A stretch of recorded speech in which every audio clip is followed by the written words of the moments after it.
stopping, no breaking. Yeah, I'm always on the go, on the go.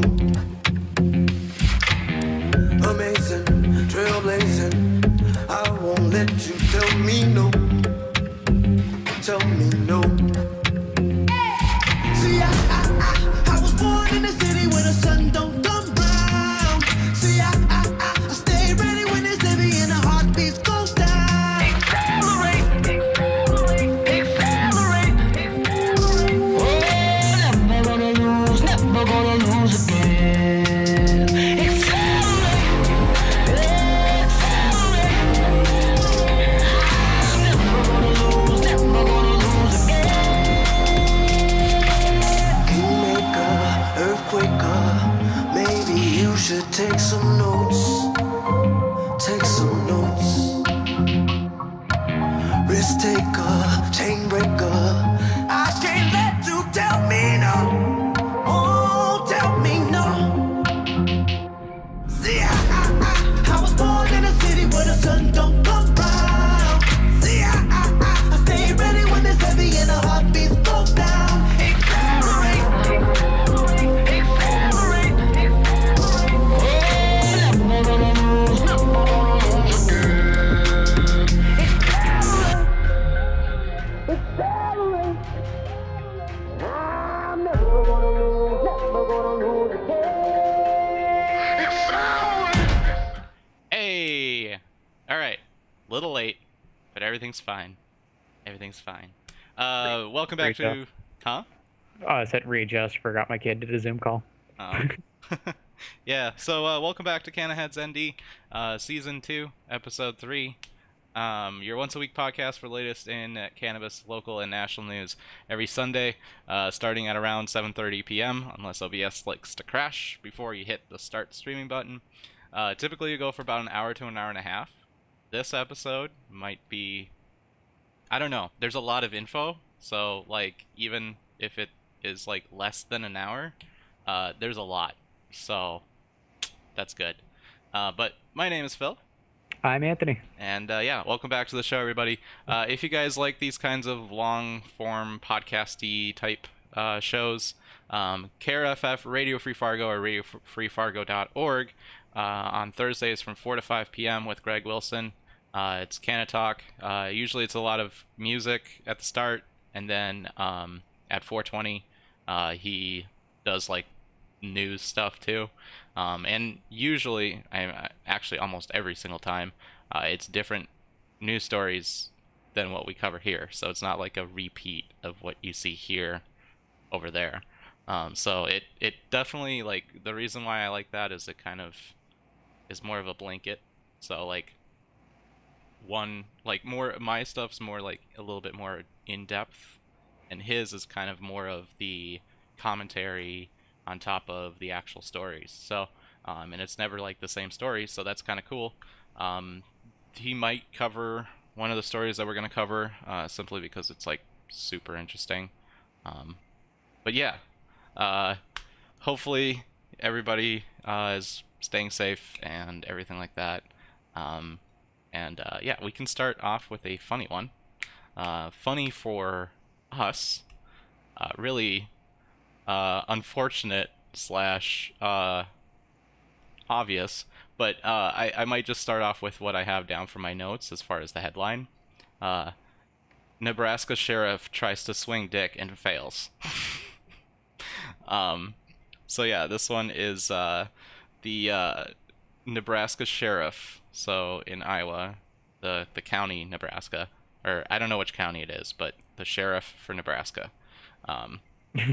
He made a plea, I'd almost say. He made an argument to the Secretary of State in Iowa, saying that the medical marijuana measure on the ballot is unconstitutional.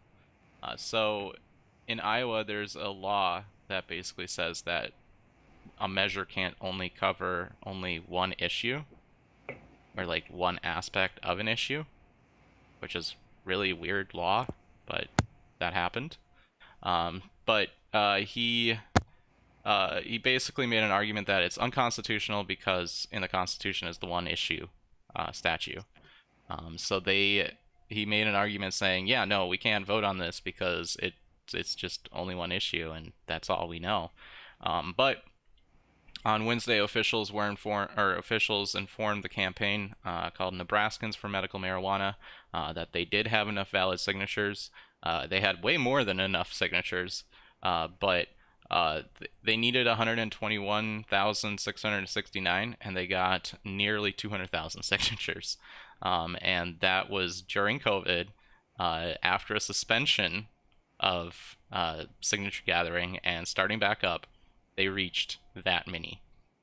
So, yeah, basically the same day, the sheriff had a law firm filing a motion to prevent the initiative from being on the ballot. They claimed that it violated the state's single subject rule, precluding ballot measures that cover more than one issue. This is where it gets a little funny.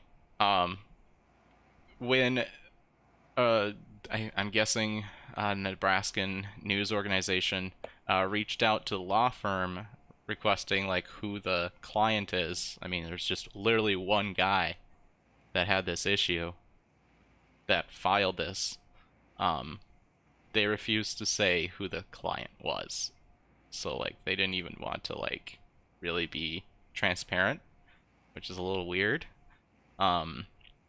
So they didn't disclose the clients, and they also argued that the proposal, and this is in quotes, cases confusion and creates doubt about what will be authorized after the election. So essentially they're stating that, am I dropping frames? Yes, I am dropping frames. I don't really know what I can do to lower that right now. I just hit 8,000 and hit apply. Yes, I can. All right. But yeah, no. So they didn't disclose their clients, and they proposed that it cases confusion, which is, I mean, it's a misspell. Obviously, it causes confusion. But like, if you have a law firm that makes simple spelling errors, you know, that's a problem. Dropping even more frames now. Yeah, there's whole ass cases that because of typos have been thrown out. Yeah, I mean, ND Freedom, they had submitted, the first time they had submitted, they misspelled North Dakota. And that was obviously, like, word fucking up. Spell check is a thing. And it's pretty easy to make that mistake. I've made plenty of spelling mistakes if anybody looks at my posts. But yeah, very, very professional law firm here that definitely does all of its research and definitely goes into depth of exactly what their argument is and makes sure that not to waste anybody's time and resources. But yeah, he revealed himself later in the lawsuit, and he did say that the Supreme Court will take up the dispute with arguments expected on Thursday, with the decision should be made by September 11th, because that is when the deadline is for certification for ballots. So at least they had enough breathing time there, and so that this decision can be made. The thing is so the proposal, that physicians would be able to recommend cannabis to patients suffering from debilitating medical conditions, and these patients would be allowed to possess, purchase, and discreetly cultivate marijuana for personal use. And essentially there was like the Secretary of State guy, or the senator, I guess, he had made a tweet about it. And yeah, there's a lot of people dunking on the sheriff here. And yeah, it's kind of an interesting thing. At the same time, like, yeah, I can see the single issue thing, but at the same time, this is multiple things because it also allows cultivation. So there's a home grow aspect to it. So I think that's probably their argument that they're going to go with. Basically saying like, hey, you know, yeah, we're talking about possession. We're also talking about cultivation. So there's two issues, because it would be very weird. And last week, North Dakota even saw this as well. A ballot measure that had several issues that weren't exactly too related to each other than it had something to do with voting. So that's a multi-issue measure, and I guess Nebraska, or, well, Iowa has that kind of rule that it has to be that kind of a weird measure, which, if North Dakota is any litmus test to that, people seem to not really like the fact that it was everywhere. And yeah, we'll be talking about that a little bit later, but yeah, so hopefully this sheriff can take the L, because more than likely he will probably get an L. If he doesn't, then 2022. Like, you know, they don't have, from what I looked at as far as measures, they don't have a specific like primaries or generals as far as the election time. So even in a special election, if Iowa has to go through a special election, they also can have that as well. So yeah, it's kind of interesting. And yeah, so we'll also be learning a little bit more about direct democracy measures, I forgot what it was, like semi-direct, and all that stuff next week. We're going to be talking about 4001 and how much that fucks it up. I'll still be mentioning 4001 this time, by the way, but we'll be talking a little bit more about exactly what it does. But yeah, and this one, I think this one I'm gonna kind of go over. So okay, let's just preface this. The DEA had released new regulations and the way that they're planning on doing investigations with hemp industry, or specifically CBD companies. And there's small a interjection. yeah. Fuck the DA. Carry on. Right. Yeah. Well, this. So last week, I think, or maybe 2 weeks ago, I heard about this, and when I first read it, I was like, okay, this is just like a crazy conspiracy theory that people are just kind of freaking out a little bit over. But no, it's a very valid argument. There's a law firm, not exactly sure which state they're in, but called Kite on Cannabis. He's the cannabis business law firm, and he does basically everything to do with cannabis, from hemp to all of that. So he did a two-parter, and yeah, so huge shout out to cannabusiness.law if you want to get a little bit more insight when it comes to cannabis law. Yeah, so cannabis, or hemp, has more than 150 different cannabinoids in it. And those are your CBD, CBG, something called Delta 9 THC, which is what everybody knows it as. And then there's another cannabinoid in there that, as of about, I'd say it started at the beginning of the year,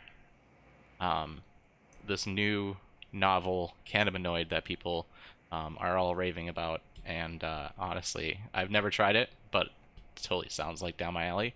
It's called Delta 8 THC. I recently just found out about this last week, by the way. Yeah, it's like kind of blown up in the last couple of months. It's been kind of more produced in since the beginning of the year, is what I can see, as far as just looking at news stories and YouTube videos and how people are reacting to things. Yeah, Delta 8. So Delta 8 is similar to Delta 9, minus it doesn't have the mental clarity impairment. So it has everything you love about it, minus the grogginess, the drowsiness, and all of that. So this would be like a good daytime. So Delta 8 is more of a degraded Delta 9. It's kind of when that chemical kind of degrades over time, oxidizes, it turns into Delta 8, apparently. Not 100% sure as far as the chain, and you know how like there's drawings of the THC molecule and how it turns into Delta 8 and the transferring and everything. Not 1000% sure, but that's kind of what I've gotten. So it helps with focus, clarity, general well-being, and the feeling one normally gets from consuming cannabis. but with none of the mental fogginess. So this would include the anxiety, and it's more of like it's clear-headed from what I've explained. From what I've been explained, is kind of more clear-headed. Um, it's also really good nausea med. And a I'm lot. actually planning on trying this. I want to find it if you But ever. yeah, actually, the vapor shop here in town in Jamestown, they offer a concentrate, and they also have a vape cartridge. Really? And I can't consume cannabis because Delta 9 THC is like end of the world for me. Basically, I try smoking or having an edible, I wind up curled up in my bed. Just Yeah. I panic. Yeah, I'm the I was same. having this Delta 8 explained to me, and it's like, we do a little talk thing about this every week, and I should probably try this. No, Right? I'm going to be your guys' guinea pig. I'm going to try this. I'm going to let you know what happens. Yeah, and apparently it's at CBD shops. So, like you said, it was at your local CBD retailer, What I I would guess. like to find is if there's a flower. You know what I'm saying? Yeah. Well, Like not just a concentrate. so I guess how it's done is it's the THC in hemp, so 0.03%, Hmm. somehow mixed and oxidized in a way that it turns into delta 8, and it's in small forms in the hemp plant, and I think it's in small forms of cannabis. So both male and female versions. Um, apparently it's converted, and this is where the DEA kind of like did a gotcha here. But essentially, it's yeah. I don't understand why it hasn't been huge for since then. Like it seems like it would be useful for like everyone and everything. Hmm. But yeah, so basically, it's also a good appetite stimulant. So like it can even have a lot of use even for um, medical patients. So like obviously it wouldn't help with sleep, or I guess it might a little bit as far as relaxation. But it would also it's good for nausea. It's good for an appetite suppress or stimulant. So like cancer, AIDS, like the big versions of medical. Like obviously pain is another one, but like it has multiple uses and it's got a lot of like benefits with none of I mean, I don't really like the mental fogginess during the day. And I also like I if I smoke, it's instant anxiety attack. The depersonalization for me, like I get heavy depersonalization. And that usually makes the anxiety worse and usually pushes you right into the anxiety attack. So, yeah. But basically, the process of making CBD is you have a field, and you pick the hemp, and then you process the hemp, which means you take everything and extract all the cannabinoids from it. I mean, that's a common one, but here's the thing. So they basically take leaves, nugs, or the flower, seeds, sticks and stems, um, and they separate them first before they extract them because they have different profiles to each thing. So, like, the stem might have a little bit more of a CB something, CBX is what we're going to call it, of any of those different cannabinoids, and the flower might have more CBD in it and less of the other ones, so they kind of make your formulation there. Um, so, as far as the Farm Bill is concerned, the way that it's written is no more than 0.3% by dry weight. When you do this extraction, you can end up with 0.05, 0.06 THC because you grabbed 0.03 from one plant, you extracted it, and then you're going for another extraction. That 0.03 by that weight went up, so you're kind of adding it. It's not like 1 plus 1, but you're adding that percentage into the extract that you're creating. Because of that, you usually dilute it, and that's usually how you can make your formulation legal. Well, during that time, during the time that it is being processed, it is known as WIPH, WIPHE. work in progress hemp extract. As far as the Farm Bill is concerned, it's only talking about dry weight.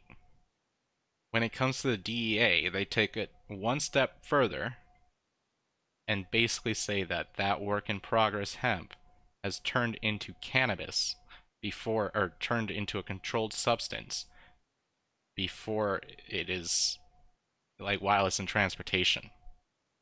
So you're essentially, by processing CBD, and if a DEA agent knocks on your door and asks to inspect, which they do, and I'm sure the DEA is planning on doing it more because, well, they like to arrest people. If they knock on your door and they test, by weight, they're going by the .03, but the weight is heavier now, and you can technically be out of compliance, which means that all of that has to be destroyed. It's not like you go to jail. I'm sure if you end up with like 3% THC or something, or like 20%, yeah, okay, you're probably going to jail. But if you're like 0.05 or 0.5% or whatever, it's just destruction of the property. But it can turn into criminal charges. So the grow and the processing is also sometimes done in other facilities. So you're not, I mean, if you're like growing it at home, obviously you're processing it there. But if you're doing it on a retail or on a large scale basis, more than likely you're going to take the liability of one thing versus a liability of 3 different processes. Whether or not it's legal or not, it's just the liability of the plant loss or the loss of the product in any part of the chain. You're probably going to split that up. So you can do it in other facilities or with other companies.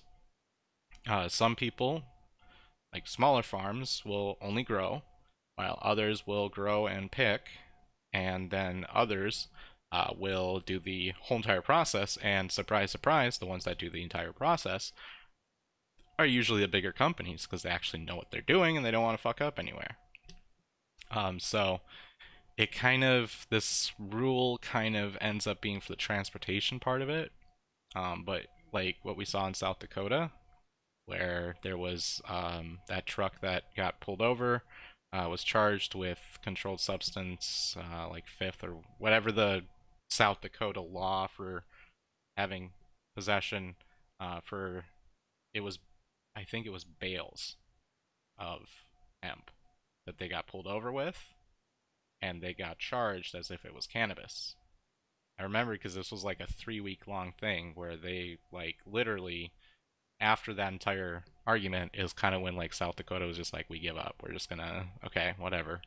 Like CBD is gonna be a thing. And they weren't even driving to South Dakota. They were driving through South Dakota to Iowa. So yeah, there was that.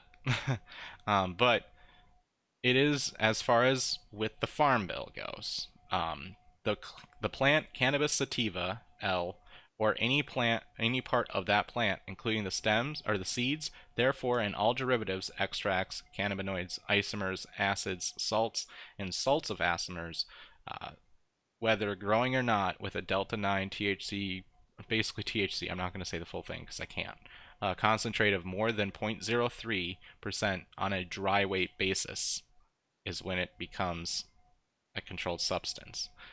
So they do later, the issue addressed in this thing here was also addressed when hemp is processed for its oil, which necessarily renders the hemp plant and its part as wet.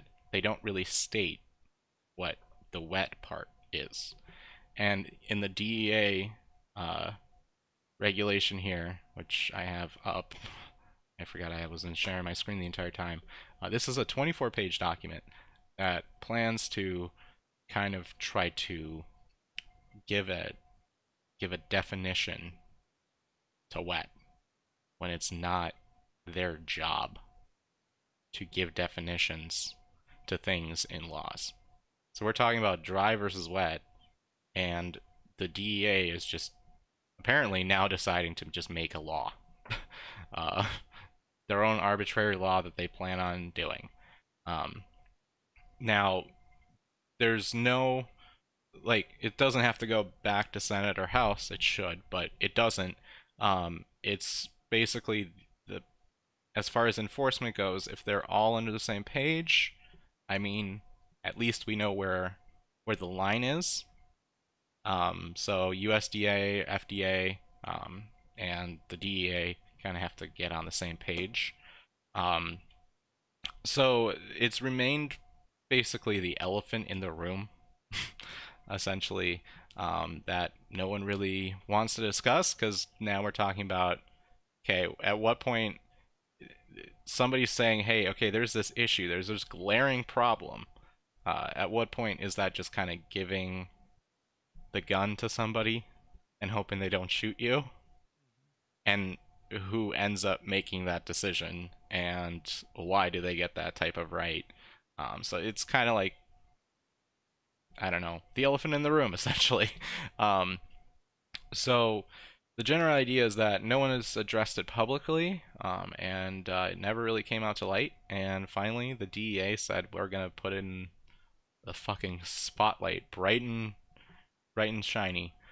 So as far as the DEA regulation, as far as this, the way that they're planning on enforcing this, um, and I'm gonna put it in chat as well, or in the description because I know it's not gonna replay in chat.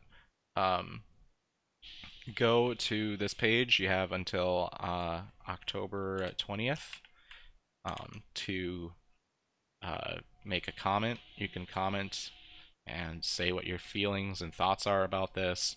And yeah, you have till October 20th is the public period before they make a decision on how they plan on enforcing a law that they're basically arbitrarily creating. But that might be a little bit of my bias there. But yeah, so that's one aspect of it. The next aspect is Delta 8. By the way, this is the website. Some places have told me that I need to leave this part, the RIN number. So I'll put that in there as well. So if you type that in, I don't know if you really do need it because that link that I posted there has a little button that says you want to leave a comment. You can view people's comments. Comment now. You just click this and you type in your comment.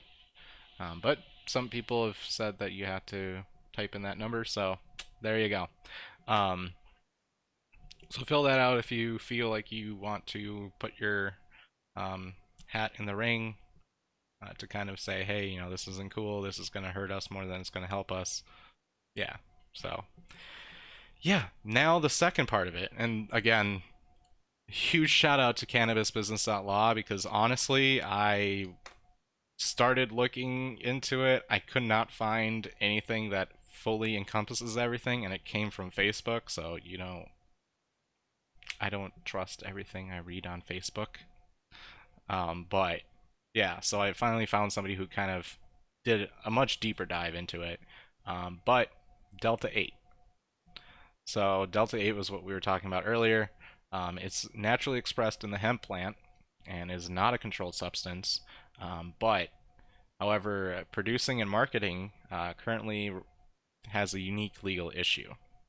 Simply because in the DEA regulation and also in the Farm Bill, it is expressed, but you need to extract a lot of it, and at what point does that turn into a analog or creating Delta 8 THC?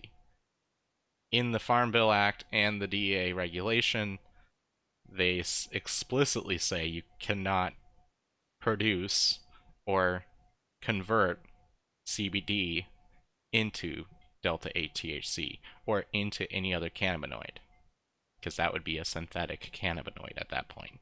And that would fall under the Analog Act, which basically says if it looks like it, if it smells like it, if it quacks like it, it's a duck.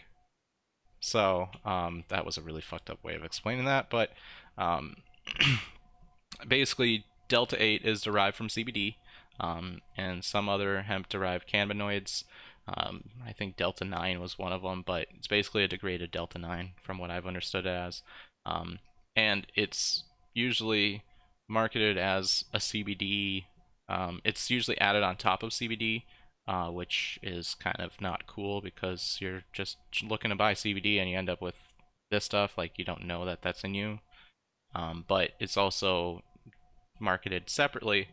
A buddy of mine, I wouldn't say he's a buddy, honestly.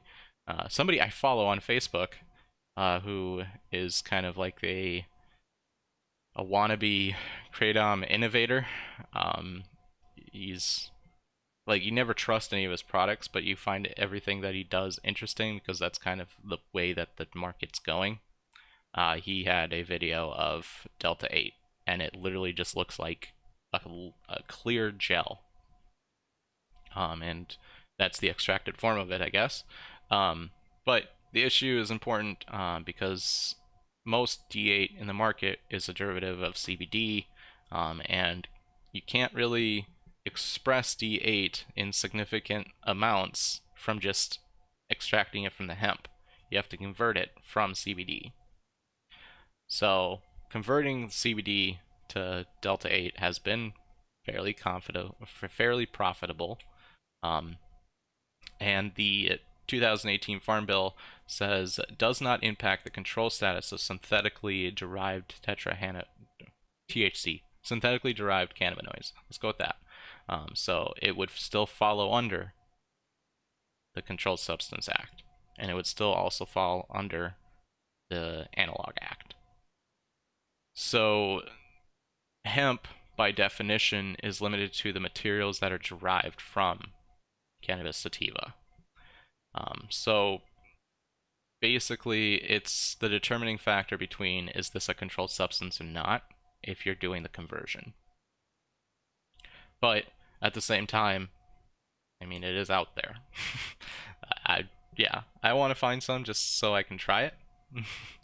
But yeah, basically, it simply says that all cannabinoids that are derived from hemp with a Delta 9 THC concentration of under 0.3% is lawful. Anything over that, anything made from CBD or any of the cannabinoids remains as an illegal Schedule 1 controlled substance. Which it shouldn't be there in the first place, but it is. And it basically falls under that. Essentially, the argument that a lot of people are having is basically the DEA, in their infinite wisdom, is still, again, creating a law that wasn't passed by anybody but themselves. And that they're kind of overstepping their bounds. Same thing with the wet form of extraction of hemp. It's the same thing with the Delta 8. Because Delta 8, I mean, yes, it's not in the Farm Bill, but at the same time, an argument can be made that it's, I don't know, a derivative of CBD, and because of that, you're not really synthesizing it because you're just degrading, or not degrading, but you're converting CBD into Delta 8.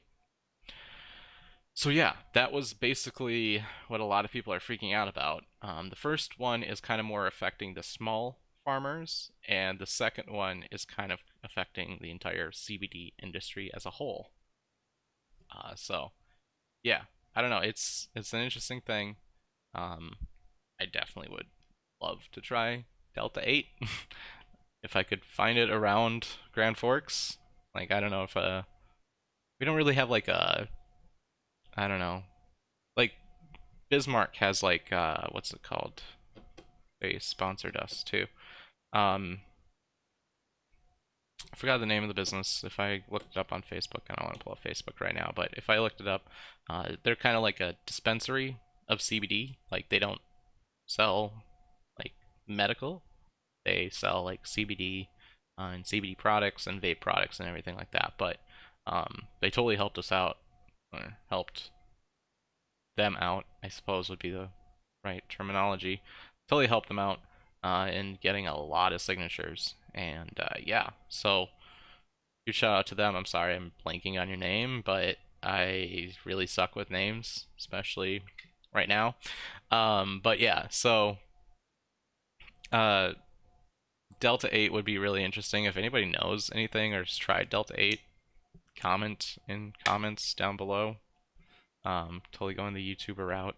Also, don't forget to like and subscribe and hit the bell icon. No, but seriously, like if you do have experience with Delta 8, I'd totally be interested in hearing your experience, because everything I've read is Earwid and just the drug forms, I suppose is what I would call them. So yeah, or Tripsit, that's another one.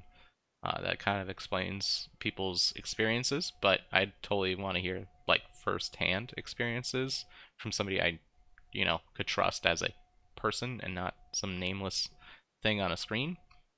So yeah, totally. If you do have that experience, let me know. And you're gonna try some, you said, so. Oh, you're muted. I don't know why you're. No, there it is.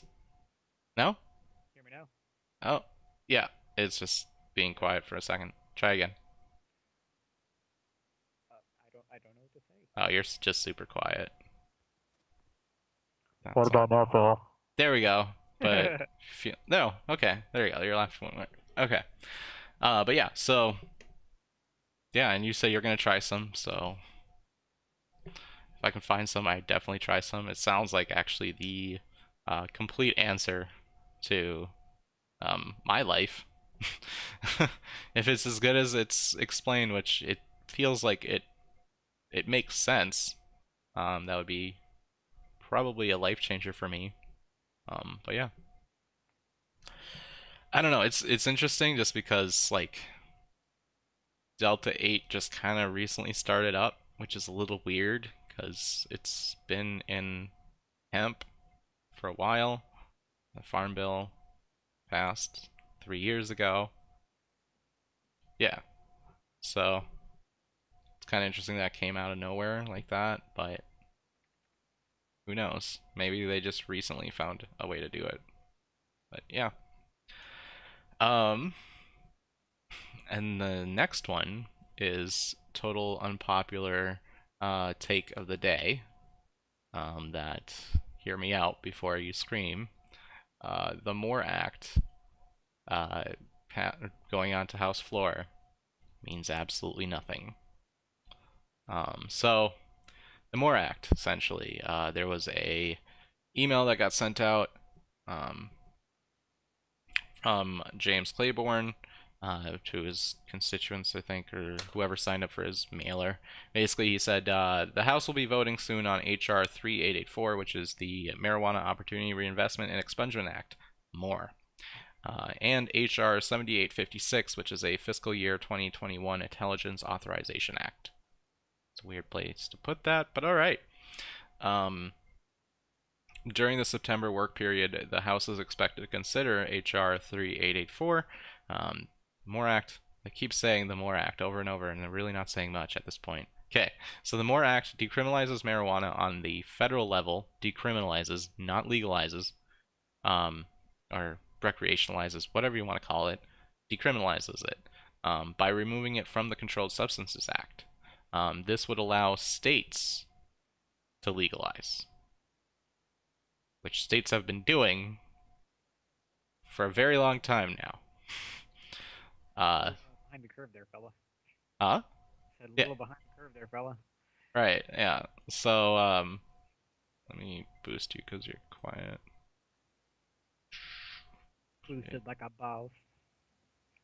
Oh, there is a boost. I don't even have to say something real quick. Testicles. Alright. Yeah, we're close enough. Okay, there we go. You're either gonna peak really loudly or whatever.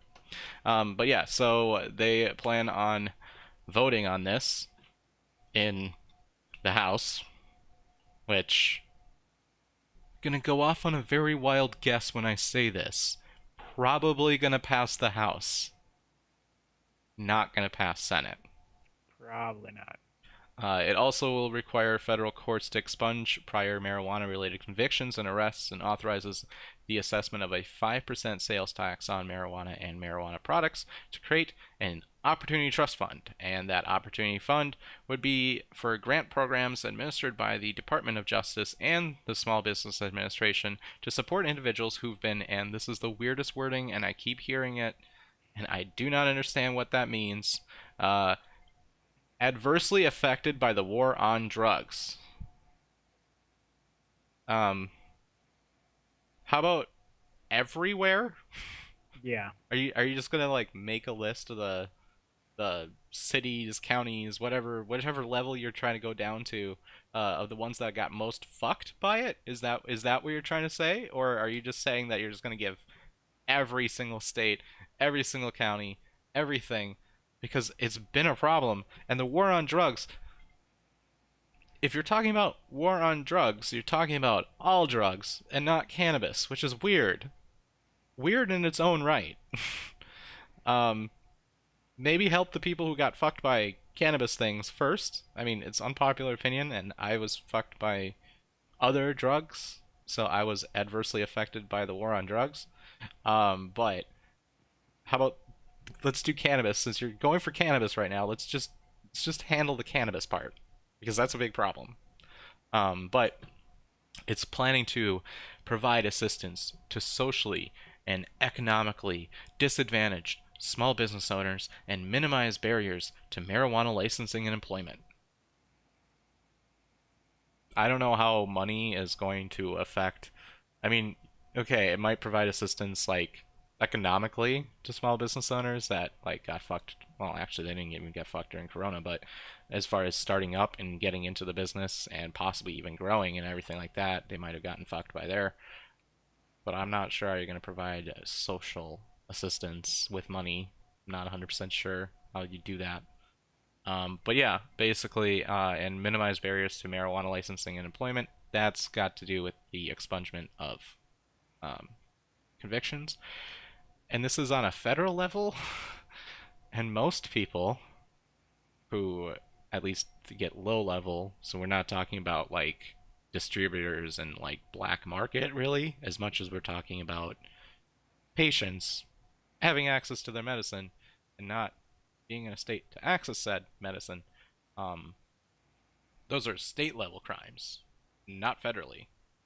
So there really is no way that they can federally help them. So this would be, it would help a wide variety of people and a bigger range, because it would be helping federal convictions, which are a hell of a lot worse than state convictions, because it's usually a bigger cost. I don't know anybody who got federally convicted for an ounce. I know people who've, huh? Neither have I. Yeah.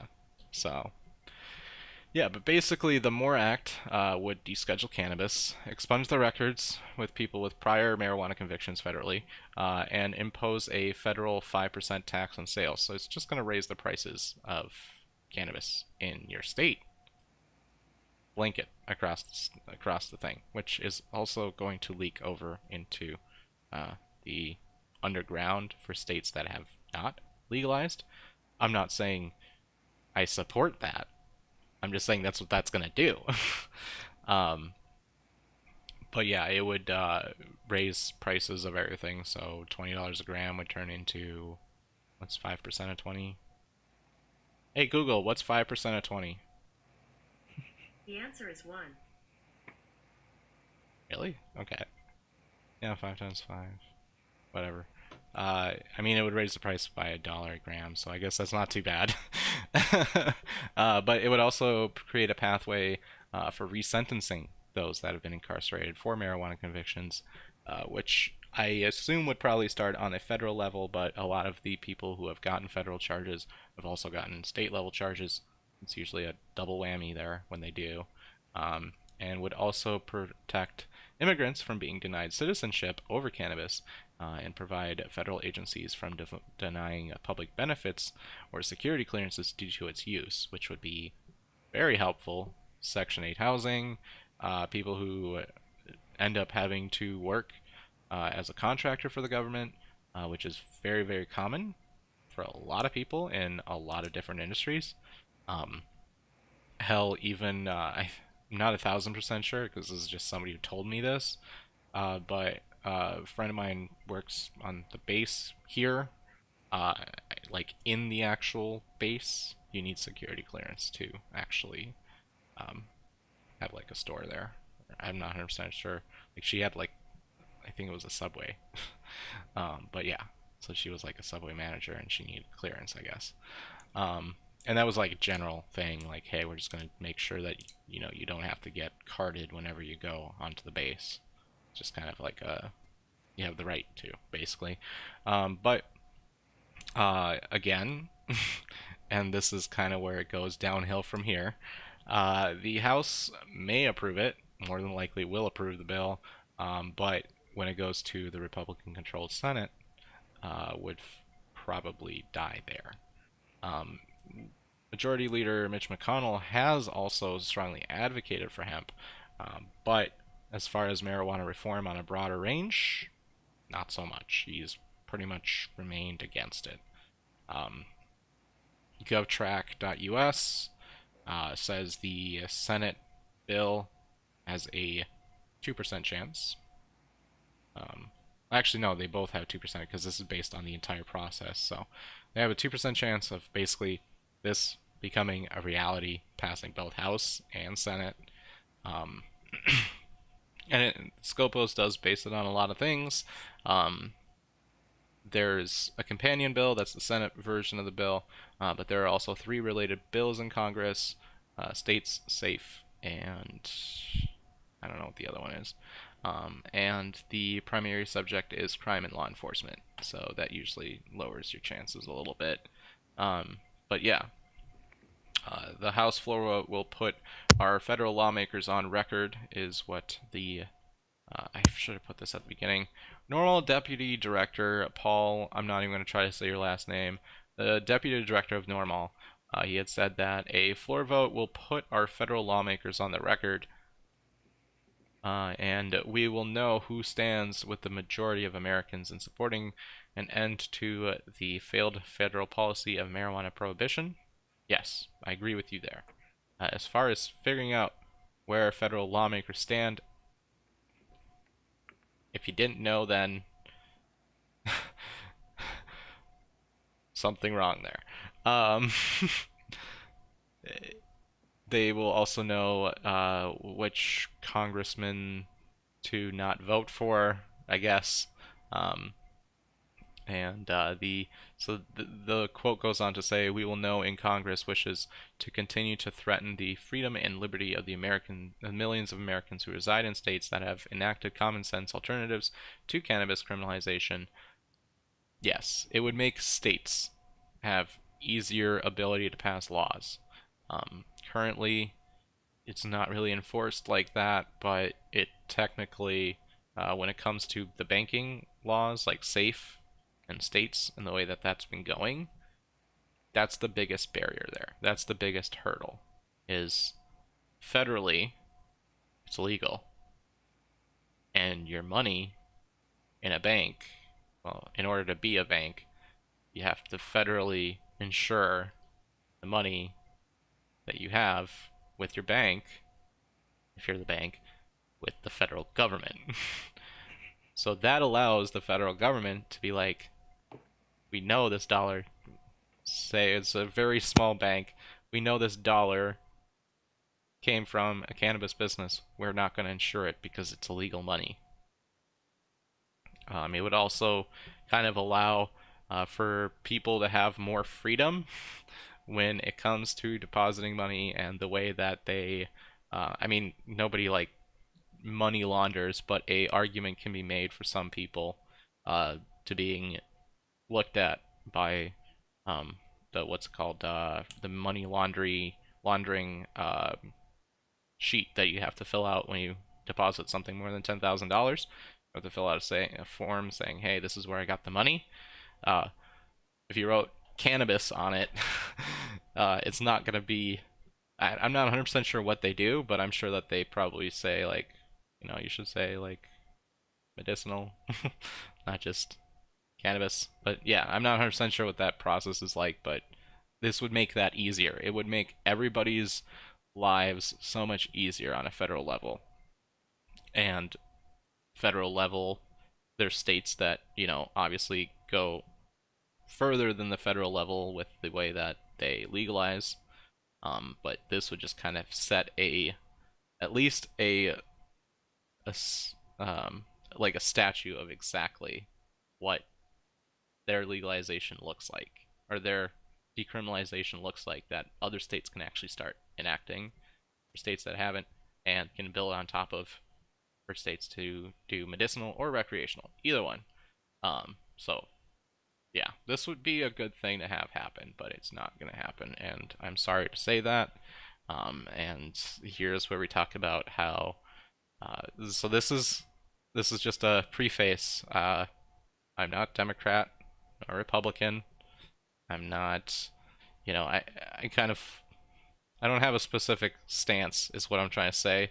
Like, who's the good guy and the bad guy here? Like, we're just gonna take a step back and just look at what some Republican lawmakers have said, and how they've said it, and their intention behind their words.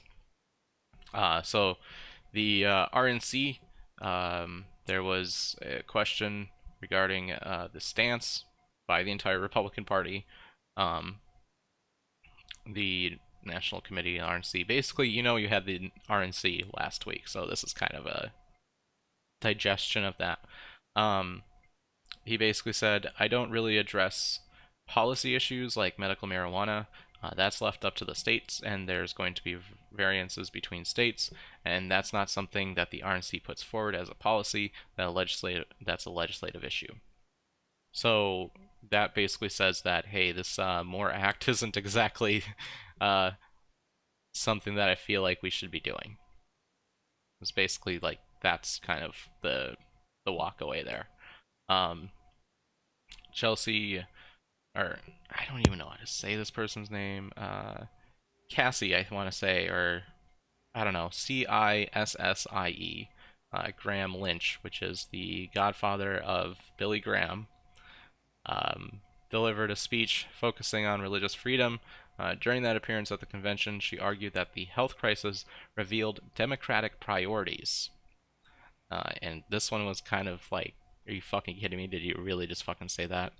Even during the pandemic, we saw how quickly life can change. Some Democrat leaders tried to ban church services. Yeah, you're going for the church run. But while marijuana shops and abortion clinics were declared essential, she said, but you know what is truly essential? Our right to worship freely and live in faith in every aspect of life. Not sure. The last time I checked, you don't have a bunch of people. Okay, I'm not gonna say that joke. Look, as important as your religion is to you, so is the health and well-being of other people to them, like to themselves and the people that they love. Yeah, and everyone's life has been impacted by COVID. There's nobody in this world, actually this entire world, that hasn't been negatively inconvenienced by COVID-19. There's definitely people who have had to make, some different decisions when it comes to what they want to do in life during COVID. There's many options for different things. There's virtual church, like you can go to virtual church, like, okay, maybe not Zoom. There's actually products out there, and I've looked into them because when I was doing the cannabis reform rally, so there's OBS, there's XSplit, and then it's usually used in churches, but it's also used in television, which is basically like a way to make a live stream super professional and on the fly. You can do live stream church, what's it called? Church sessions. I'm gonna call them church sessions. But you can do like live stream church. You can also do, I mean, there was churches that did it through Zoom. You can also host your own, make your own experience if you want, provide your own little way of doing the gatekeeping and a little bit more secure and everything like that. You can make your own. And these are things that are very cheap to do. I mean, it's cheap in the aspect of paying for server is going to be your most expensive cost there, or the licensing for the software. But once you do those two things, it's usually a pretty cheap upkeep. And while it's not something you would probably want to do permanently, COVID-19, whether or not it wants it to be or not, is not permanent either.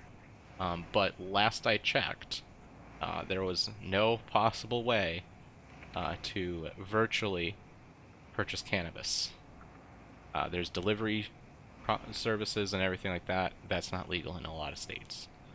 Some states do have it. Some states have figured out, a way to do it. But in most states, not legal. Canada actually does it the best. Canada has delivery services. I think it was in British Columbia. But it's literally just like dude on bike comes by.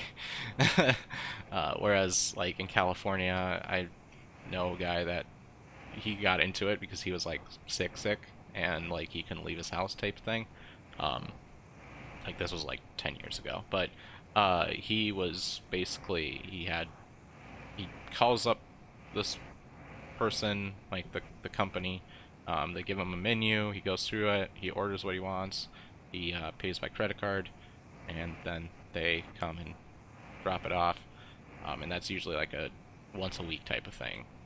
So yeah, basically there's a way to do this stuff virtually, and I'm sorry if it inconvenienced you with church and everything like that, but there's a lot less people in an entire room when it comes to marijuana shops and abortion clinics, whereas in a church, especially like if she's talking from Billy Graham's perspective, that's a mega church. That means that there's a mega amount of people in that church, and a mega amount of chances that COVID-19 spreads. So yeah, that's all I got to say to that. But Natalie Harp, advisory board member for the President Trump re-election campaign, went on to say, Democrats love to talk about health care being a human right, but a right to what? Natalie Harp continued to saying, well, I'll tell you, to them, it's the right to marijuana, opioids, and the right to die with dignity. This, I watched some parts of this. Last I checked, the DNC didn't like throw shade at Republicans as hard, and the Republicans decided to, yeah, kind of throw a lot of shade. These are very divisive statements. When I gotta say this, like these are the ones that I cherry picked that were divisive. There's more, but yeah. But it's truly essential, or the Democrat leaders tried to ban church services while marijuana shops and abortion clinics were declared essential. Like, that is a hard decision there that you made when you made that, when that left your mouth. Mm-hmm. That was a very hard decision that you decided, this is what I'm going to say, this is the hill I'm going to die on. Obviously we're talking about religious views and everything like that, or Republican Democratic views. Obviously we're going to be skewed more to the sides that the person's saying, but it's pretty colorful language. Yeah, I didn't catch much of the RNC. Yeah. Actually, I didn't catch much of both, but the highlights that I got of the RNC was basically Democrats were trying to make their case for a better America compared to what's going on now, and the RNC basically said, fuck Democrats, and took a fat dump on them. Yeah, and like and what we were talking about yesterday, Trump, I think it was Trump, or maybe it was a advisor for his re-election campaign, basically said that, a cannabis push on the ballot would push out the voter turnout. Sorry, I spaced for a second, but the voter turnout. So I think it's safe to say that it's not passing Senate. I don't know. The Republican-controlled Senate, they might, honestly, cannabis is a bipartisan issue. We're not talking about, somebody's.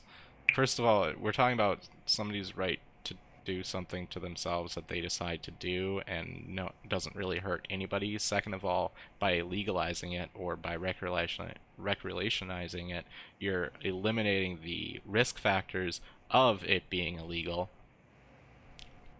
drug wars and all that stuff. Go ahead, sorry. No, I was just last week we were talking about how Trump he's already well versed in the fact that cannabis legalization is leaning more towards the Democratic side anyway, or those who would vote for it would lean more towards Democratic views. Right. So you would think it would be important, at least semi-understood among the Senate, that they should probably act on this because it is so bipartisan. But everything that fails generally dies on the Republican side. So you would think that getting close to an election, Trump understanding the importance or the necessity of placating the cannabis crowd a little bit, you would think that would give it some kind of hope. Right, like you would think that it would kind of add. I mean, obviously no one's just going to be like, well, I was going to vote for Biden, but Trump, he legalized weed, so I'm totally voting for Trump because of that one issue. Trump is dumb enough to believe that, though. Yes, but at the same time, like, yeah, there are people out there that will literally vote one way or another based on one issue. Please don't be that person. There's more to life than just one issue. No matter what the issue is, there's different mindset essentially between the two parties. It's better to understand the mindset because then you can understand the actions of that mindset versus just that one thing that you would like to have changed in life. Because life is not perfect and one problem isn't your only problem in life. So honestly, please be the type of person that doesn't select one party.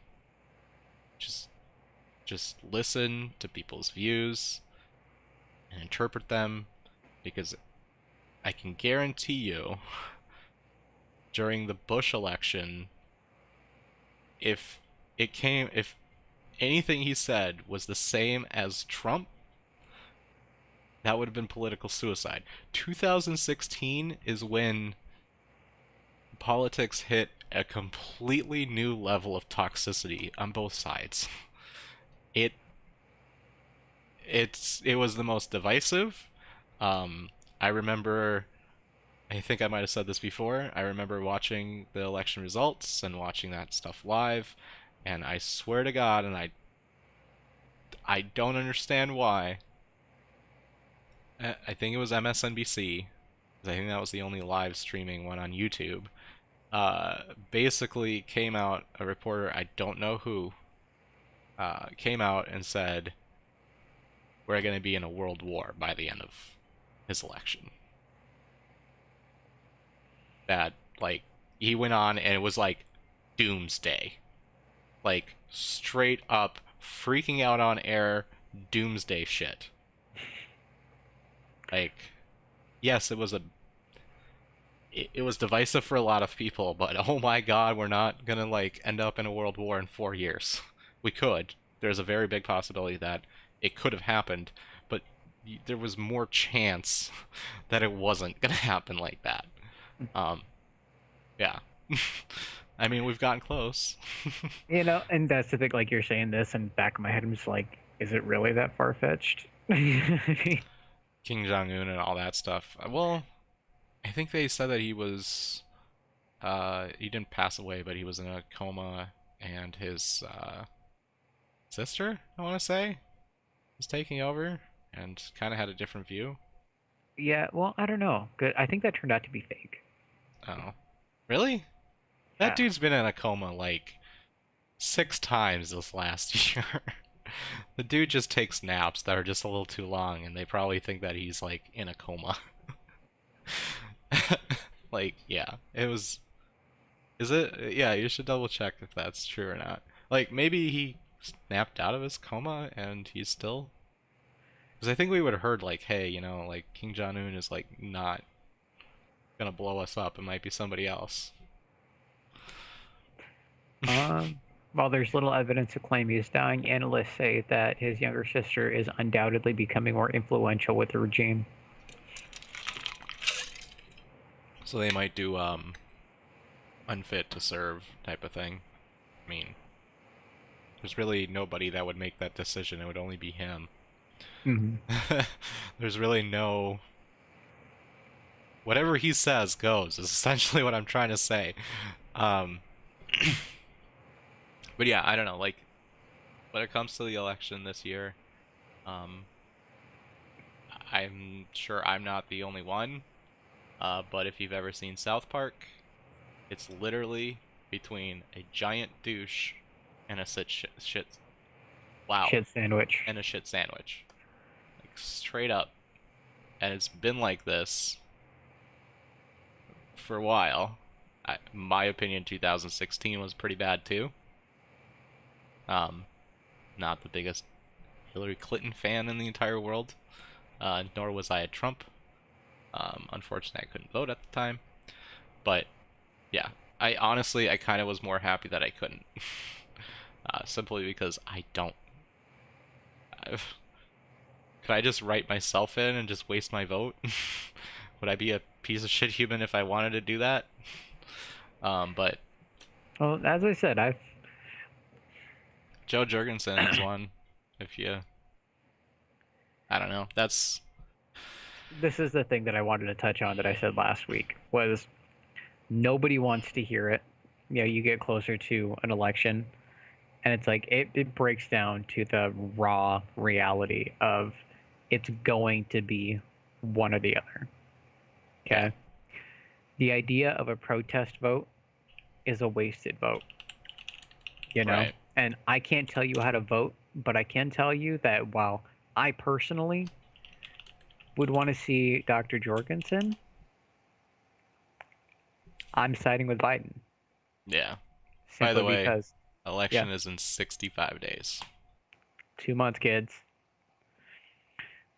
But ultimately, it boils down to how many. I was one of them who sat out the 2016 election because we were like, okay, well, it's shit sandwich or the douche. Yeah. So I'm not going to vote for either. Fuck that. And it was people just like me in the thousands that actually aided Trump's win. Yeah. Essentially, So, yeah. as I said, I can't tell you how to vote, but I do ask that you vote and understand that a protest vote, write-ins, or anything other than a choice between red or blue essentially is a wasted vote. I know the way that they've explained it is like, if we get enough people to vote one way, then people will have to take us seriously.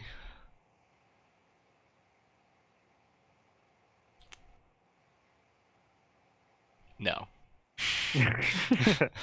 It's not how that works. um, yeah, I don't really want to bash any party, to be honest. I mean, I did just bash Republicans a little bit, but I've also bashed Democrats before too. See Bloomberg. But like, I don't really want to bash one party or the other. Honestly, it has everything to do with the person. It really doesn't matter on the ideological color side that they're on. I mean, yes, there are people who will vote blue or vote red all the time, no matter who it is, or vote yellow every time, no matter who it is. But a whole bunch of memes isn't going to get anyone elected.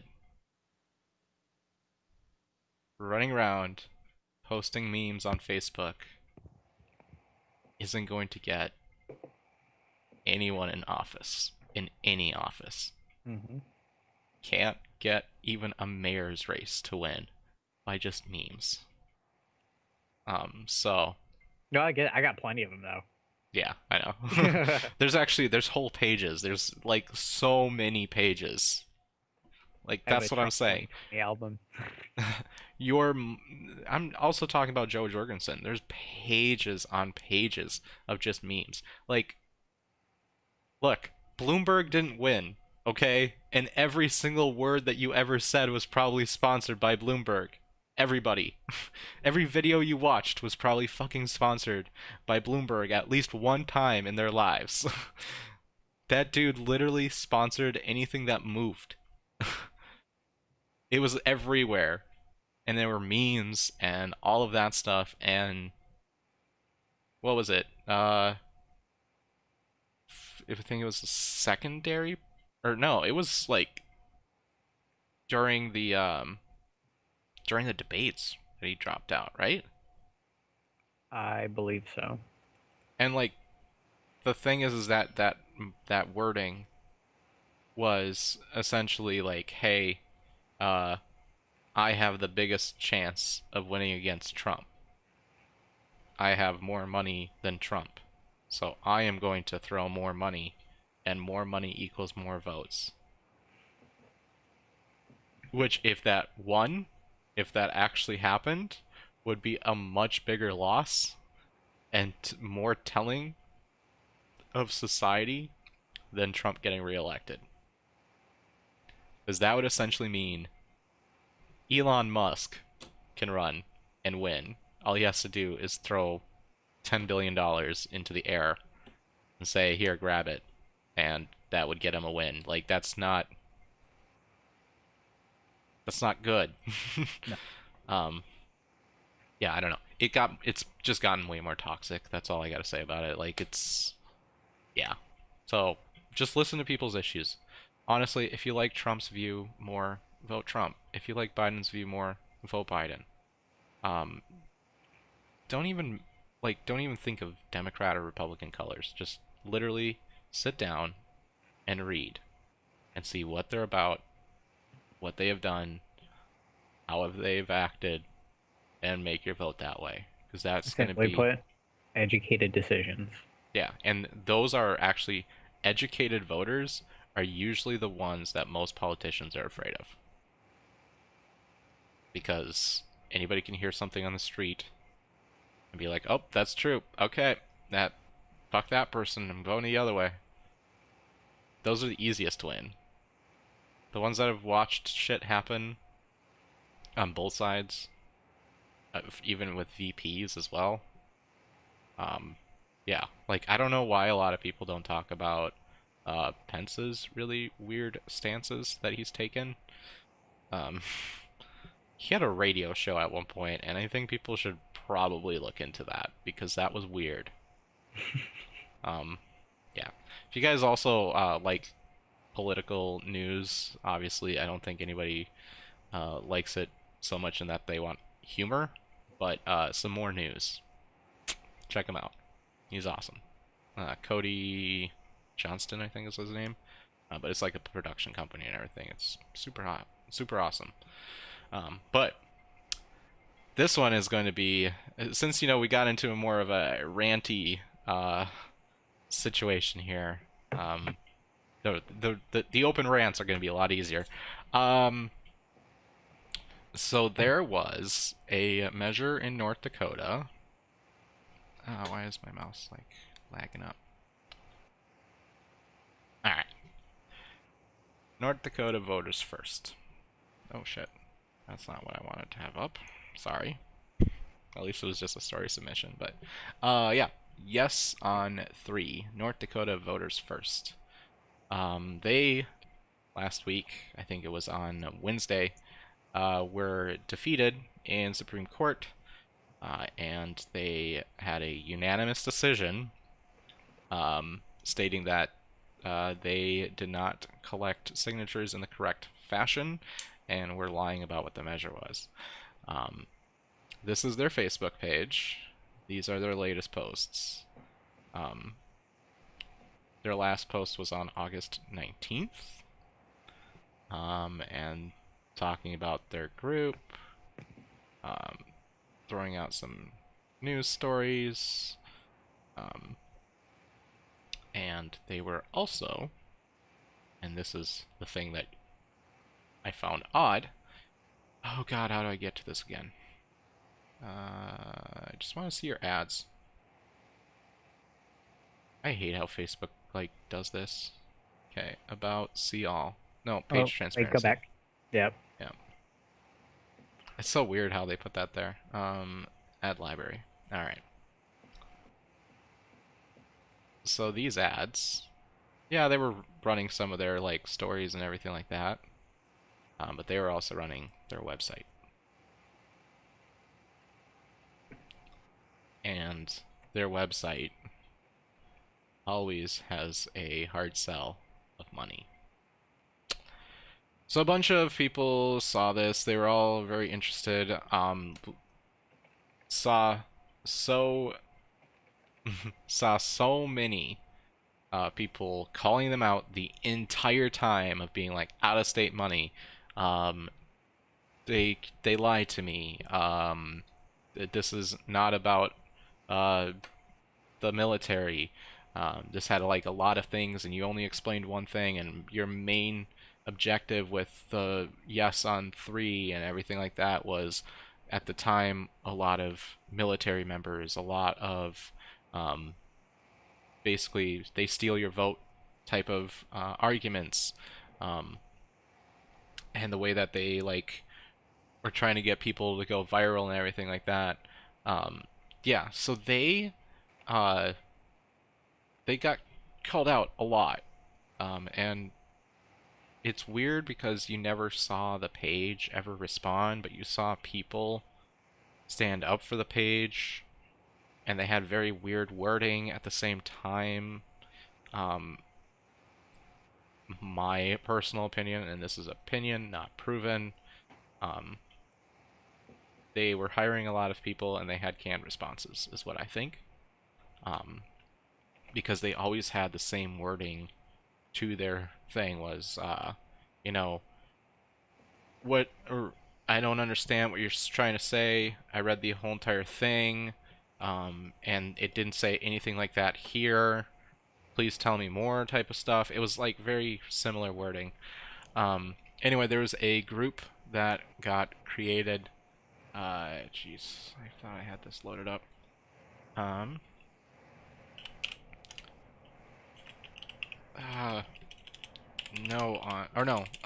Dakota. Out of space. Yeah, so this group here kind of just came out of nowhere and decided to sue them, essentially. They won, and just so happens, they're like, we won. We got what we wanted.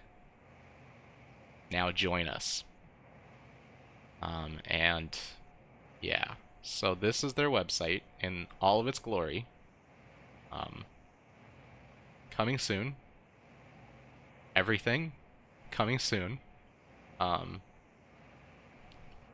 They're basically saying, hey, we're going to do this again. We're going to try to protect out-of-state interests. Just the way that this came about and the way that it got broken down, it's really suspicious. And the problem is North Dakota voters first not only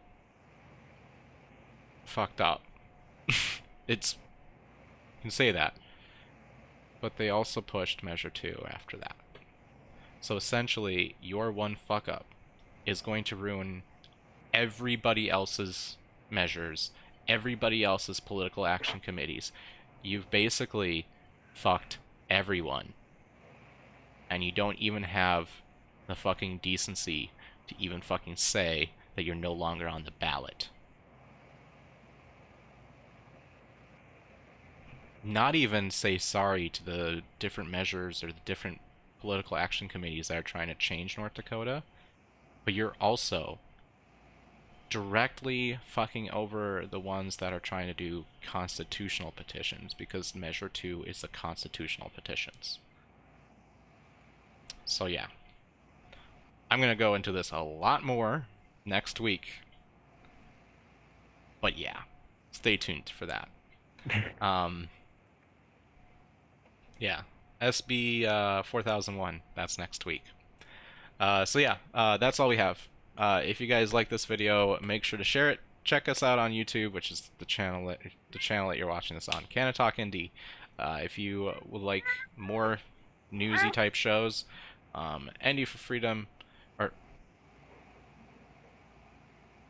wow, no longer affiliated with ND for Freedom. I just went off on, yeah, okay.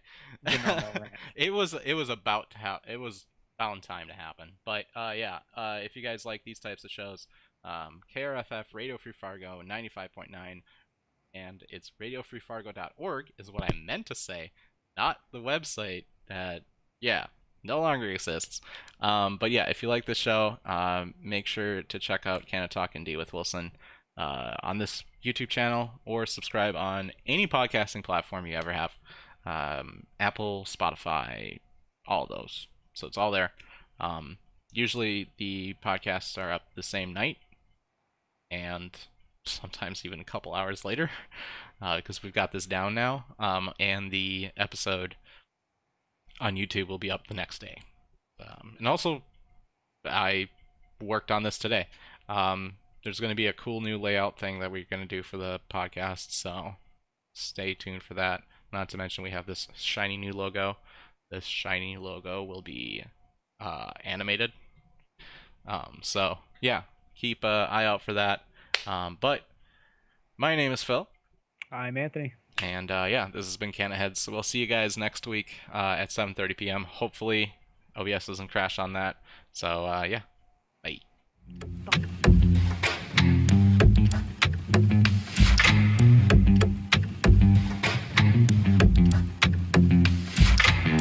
No stopping, no breaking.